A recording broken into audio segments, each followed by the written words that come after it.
ত্রিপুরা এইডসের সংক্রমণ উদ্বেগজনকভাবে বাড়ার ফলে রাজ্য সরকারকে নোটিশ দিল উচ্চ আদালত। রাজ্যে এইডসের বাড়বাড়ন্তে উচ্চ আদালতের প্রধান বিচারপতিকে চিঠি দিলেন বিচারপতি অমরনাথ গৌড়। এইডসের বিষয় নিয়ে আজ প্রধান বিচারপতি ডিভিশন বেঞ্চে মামলাটি শুনানি হয়। প্রধান বিচারপতি ডিভিশন বেঞ্চ রাজ্য সরকারকে নোটিশ দিলেন এবং আগামী 2 সপ্তাহের মধ্যে তার রিপোর্ট উচ্চ আদালতে জমা করার জন্য। এই সার্বিক বিষয় নিয়ে সাংবাদিকদের জানালেন উচ্চ আদালতের সরকারি আইনজীবী কোহিনুর নারায়ণ ভট্টাচার্য।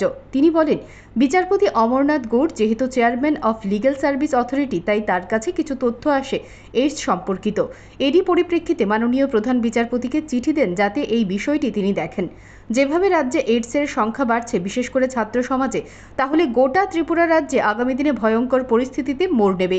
এরই ভিত্তিতে মাননীয় প্রধান বিচারপতি আজকের এই রায় দেন।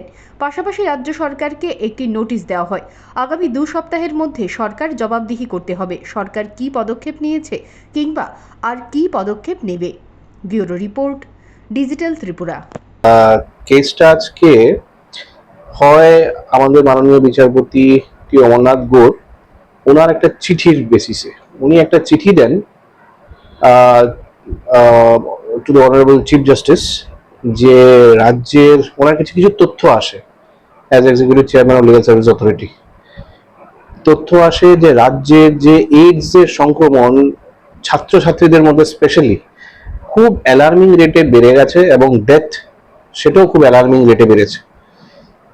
এবং এটা নিয়ে বিভিন্ন ডেটা উনি ওই চিঠির সঙ্গে অ্যানেক্স করেন। ওইখানে ডিস্ট্রিক্ট ওয়াইজ কোন ডিস্ট্রিক্টে কিরকম লোক এইচআইভি পজিটিভ আর কিরকম ছাত্রছাত্রী এইচআইভি পজিটিভ আর কেন, সেটা তার একটা তথ্য তুলে ধরেন।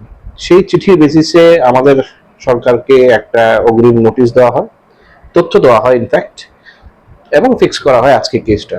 তো আজকে যখন কেসটা উঠলো তখন যদিও সরকার পক্ষের থেকে আমার কাছে মোটামুটি সমস্ত ধরনের তথ্যই দেওয়া হচ্ছিল